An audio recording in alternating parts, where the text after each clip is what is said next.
everyone. I'm Dr. Sheetal Pandey. I'm fertility and IVF consultant at Veda Fertility and Urology Care, Mira Road.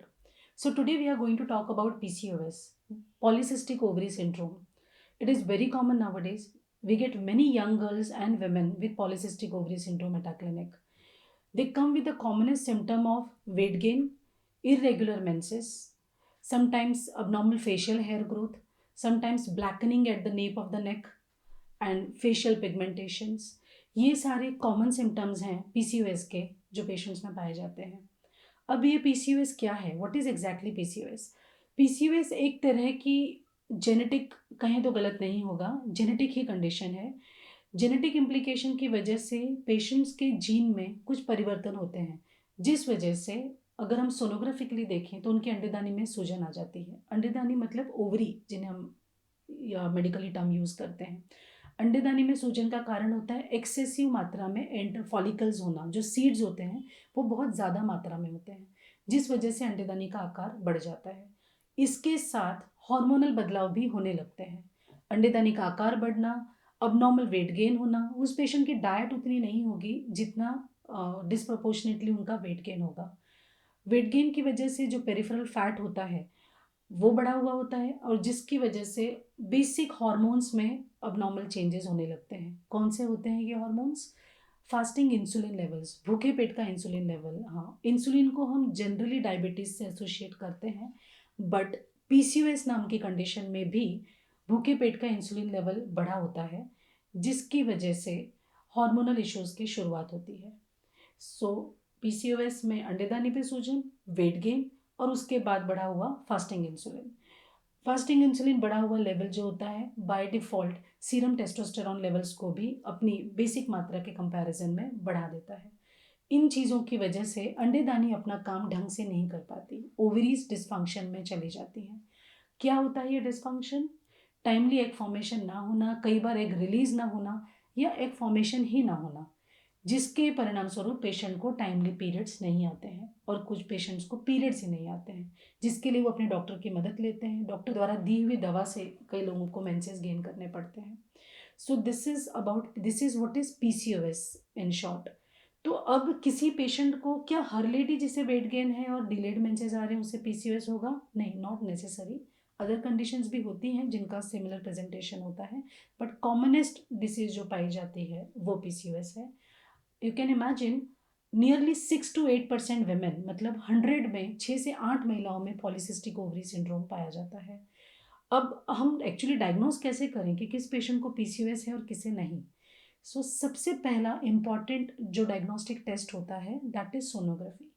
यदि lady married है तो it is a transvaginal sonography, internal scan, and in unmarried girls generally it is an abdominal sonography.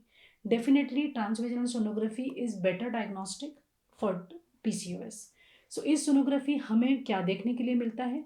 गर्भ बेहतर और normal पाया जाता है, but दोनों तरफ की अंडेदानियों में, जो गर्भ के दोनों तरफ प्लेस्ड होती हैं, इन अंडेदानियों में सूजन होती है, जो हम सामान्य भाषा में सूजन वर्ड यूज़ करते हैं। एक्चुअली इन्हें हम बल्की ओवरीज कहते हैं, जो सामान्य के कंपैरिजन में आकार में बड़ी होती हैं। इन ओवरीज में सोनोग्राफी में हम जनरली छोटे छोटे बीज, मतलब फॉलिकल्स देख सकते हैं, एंट्रल फॉलिकल जिन्हें मेडिकल भाषा में कहा जाता है। ये एंट्रल फॉलिकल जो नॉर्मल पेशेंट में 5 से 10, नॉर्मल वुमेन में 5 से 10 मात्रा में होंगे, वो काफ़ी ज़्यादा मात्रा में बढ़े हुए होते हैं। बल्कि ovaries with excessive number of enteral follicles he diagnostic होता है पॉलीसिस्टिक ओवरी का। सोनोग्राफिकली इसका डायग्नोसिस पीसीओडी नाम से आता है, क्योंकि उन्हें अंडेदानी में वहाँ पे फॉलिकल्स बढ़े हुए और सूजन दिख रही है। पीसीओडी को हम पीसीओएस तब कहते हैं जब सोनोग्राफी में चेंजेस के अलावा भी लेडी को प्रॉब्लम्स हैं इन द फॉर्म ऑफ, जैसे हमने अभी डिस्कस किया था, वेट गेन, मेंस्ट्रुअल अबनॉर्मलिटी। कुछ पेशेंट्स में अबनॉर्मल फेशियल ग्रोथ हो भी सकता है, नहीं भी हो सकता है। Pigmentation, hyper pigmentation at the neck level, skin folds और फेशियल एरियाज में हो सकता है।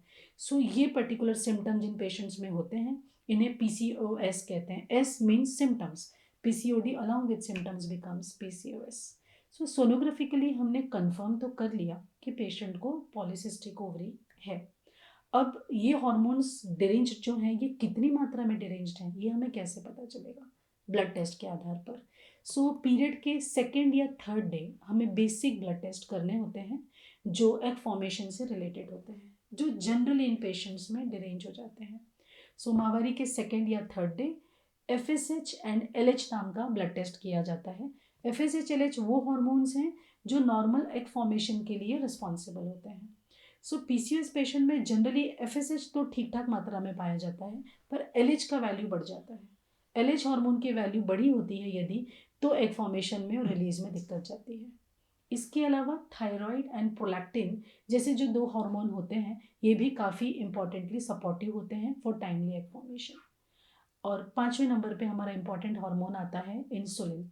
इंसुलिन की मात्रा हमें भूखे पेट की देखनी होती है, इसीलिए हम जनरली पेशेंट्स को कहते हैं जब आप पीरियड के सेकेंड या थर्ड डे ब्लड टेस्ट कराएं, क्योंकि हम सारा पैनल एक साथ करने की कोशिश करते हैं ताकि बार बार पेशेंट को ब्लड ना देना पड़े।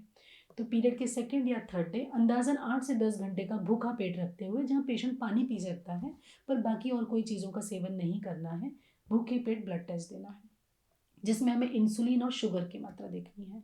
इन पेशेंटों में ज़्यादातर, अनलेस पेशेंट पहले से डायबिटिक हो या कोई फैमिली हिस्ट्री हो, शुगर की वैल्यूज़ ठीक ठाक आती हैं, नॉर्मल रेंज में आती हैं, और अधिकतर समय पर फास्टिंग इंसुलिन वैल्यूज़ बढ़ी हुई होती हैं। यंग वेमेन में हम जनरली एक्सपेक्ट करते हैं कि fasting insulin values 12 and below रहती हैं, तो वो एग क्वालिटी के लिए और टाइमली एग फॉर्मेशन के लिए बेहतर होती हैं। इसके अलावा जिन पेशेंट्स को अबनॉर्मल फेशियल हेयर ग्रोथ वगैरह की इशू है, उन पेशेंटों में serum testosterone free and total levels भी किए जाते हैं। और इसके अलावा एक और टेस्ट होता है एंटी मुलेरियन हार्मोन नाम से, जो कंपलसरी नहीं है, but severity of PCOS assess करने में हमें काफ़ी हेल्पफुल होता है, या उन पेशेंटों में ये काफ़ी हेल्पफुल हो जाता है जहाँ पे सोनोग्राफिकली PCOS को कंफर्म करने में कोई दिक्कत जा रही हो। जैसे अनमैरिड गर्ल्स में हम पेट पे से सोनोग्राफी करते हैं, एब्डोमिनल सोनोग्राफी, जिनमें हमें ओवरीज इतनी कई बार क्लियरली नहीं दिखती हैं। पेशेंट में जितनी ज़्यादा ओबेसिटी होगी, एब्डोमिनल फैट ज़्यादा होगा, उतना ओवरीज को फोकस करने में और वॉल्यूम लेने में दिक्कत जाती है। तो यदि हम सोनोग्राफी के लिए चीज़ को कंफर्म नहीं कर पा रहे हैं, तो ब्लड टेस्ट AMH करके, एंटी मुलेरियन हार्मोन करके हमें इसका आइडिया लग जाता है। तो जिन पेशेंटों में डायग्नोसिस में दिक्कत है, वहाँ AMH मदद करता है हमारे, और जिन पेशेंटों में डायग्नोसिस हो चुका है, उनमें AMH वैल्यू हमें सिवियरिटी ऑफ PCOS के बारे में आइडिया दे देती है। सो ये हैं बेसिक ब्लड टेस्ट जो हमें करने होते हैं, जिन पे हम डायग्नोस कर पाते हैं कि PCOS पेशेंट को है या नहीं। Now will be talking about how to treatment क्या है इस पर्टिकुलर कंडीशन का। जिससे वीडियो की शुरुआत में मैंने कहा कि ये जेनेटिकली रिलेटेड है, तो कई पेशेंट्स को काफ़ी स्ट्रेस आएगा कि ये हमें क्या हो गया, but we have to understand ये एक किस्म का माइनर सा जेनेटिक चेंज है, जिस वजह से ये PCO का बदलाव उनके शरीर में आया है। नॉट नेसेसरी कि उनके फैमिलियल या हेरिडिटरी हो, नॉट नेसेसरी कि उनकी मॉम या उनके रियल सिस्टर्स में ये हो।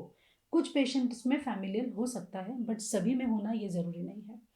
जेनेटिक कहने का मतलब ये है कि ये ऐसा नहीं है कि आज आपको है और 6 महीने बाद नहीं रहेगा। ये आपके शरीर का अभिन्न अंग है। फिलहाल PCOS आपके साथ है। Cure the PCOS will not be the right word will be to control the PCOS. अंडेदानी पे जो स्वेलिंग है या बल्कि आकार है वो वैसा ही रहने वाला है, पर हॉर्मोन्स में जो गड़बड़ हुई है उसे हम ज़रूर सुधार सकते हैं, जिसके चलते पेशेंट को नॉर्मली रेगुलरली मेंसेस आने लग जाए और उनका ओवेरियन फंक्शन रीस्टैब्लिश हो जाए, और यदि पेशेंट फर्टिलिटी के लिए प्लान कर रही है तो वो चीज़ भी उनकी सॉर्ट होने में मदद मिलती है। सो अब हम आएंगे ट्रीटमेंट पार्ट पे, जहाँ हमने समझ लिया है कि हमें PCOS को कंट्रोल करना है। Cure and PCO will go away will not be the right word. So first important thing to understand is lifestyle change is heart of the treatment. Workout and dietary changes ये patient के 50% treatment को contribute करते हैं। सो PCOS के patient का ठीक होना 50% nearly patient के हाथ में होता है। Workout में we expect patient to do cardio kind of exercise, workout of around 45 minutes per day, at least 5 days in a week. अगर कोई पेशेंट जिम जुम्बा जैसी good act, these are very very helpful activities. जो patient gymming कर सकते हैं, Zumba कर सकते हैं, एरोबिक्स कर सकते हैं, इन पेशेंट्स को बहुत फास्ट रिजल्ट आता है, because these are really good quality cardio exercises. जो नहीं कर पा रहे हैं, एटलीस्ट उन पेशेंट्स में हम ब्रिस्क वॉक एक्सपेक्ट करते हैं for around 45 minutes per day. Apart from this dietary changes में हमें लो कार्बोहाइड्रेट, मॉडरेशन में fat and good quantum of protein diet expected है। यदि हम वन लाइनर अपने रूटीन इंडियन थाली को देखते हुए सोचें तो इन पेशेंट्स में हमें राइस, स्वीट, फ्राइड, मैदा, पोटैटो जैसी चीज़ों को कट डाउन करने की ज़रूरत है। जो लोग staple food as rice use करते हैं उनके लिए ये दिक्कत बड़ी महसूस होती है, तो डेफिनेटली वो ब्राउन राइस को शिफ्ट हो सकते हैं, which is much healthier in comparison to the routine one. और ideally if they can increase multigrain आटा, व्हीट यूज़ करने की जगह यदि मल्टीग्रेन यूज़ करें, जवार, बाजरा, इन चीज़ों की रोटियां प्रेफर करते हैं, again this is going to help, weight reduction में भी मदद करता है और हार्मोनल इंप्रूवमेंट में भी मदद करता है। इसके अलावा पेशेंट्स को ज़्यादा से ज़्यादा सैलेड का और स्प्राउट्स का सेवन करना चाहिए। Dairy products are also to be avoided because dairy products have got good quantity of saturated fat. हमें saturated fat avoid करना है, हमें mono unsaturated fatty acids लेने होते हैं। तो फॉर टाइम बिंग पेशेंट्स को हम डेयरी प्रोडक्ट्स को भी रिड्यूस डाउन करने को कहते हैं। Milk in small quantum per day is fine, but जो हम एडिशनल डेयरी प्रोडक्ट कंज्यूम करते हैं इन द फॉर्म ऑफ चीज़, पनीर, इन्हें हमें कट डाउन करना पड़ता है पीसीओएस पेशेंट्स में। So this is a basic idea about diet. More details you can take help from a nutritionist, or maybe we'll come up with a detailed video for the diet in PCOS one day. So workout and dietary change करने के बाद definitely patient को weight loss होगा.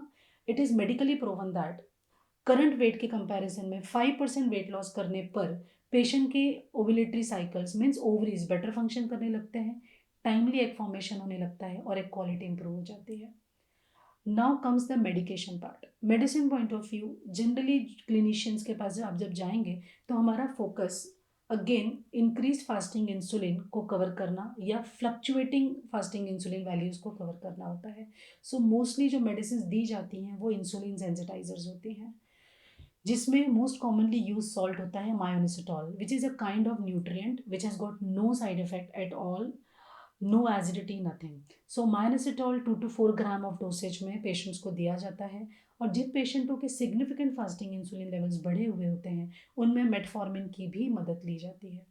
Metformin and माइनसिटॉल लेते हुए, workout and diet change करते हुए जब पेशेंट्स में वेट लॉस होता है तो ये जो हार्मोन्स हमारे शरीर में डिरेंज हुए थे, we it be insulin values और टेस्टोस्टेरोन वैल्यूज, जो एंड में जाके हमारे ओवुलेशन को अफेक्ट कर रहे थे, ये सभी धीरे धीरे कंट्रोल होने लग जाते हैं।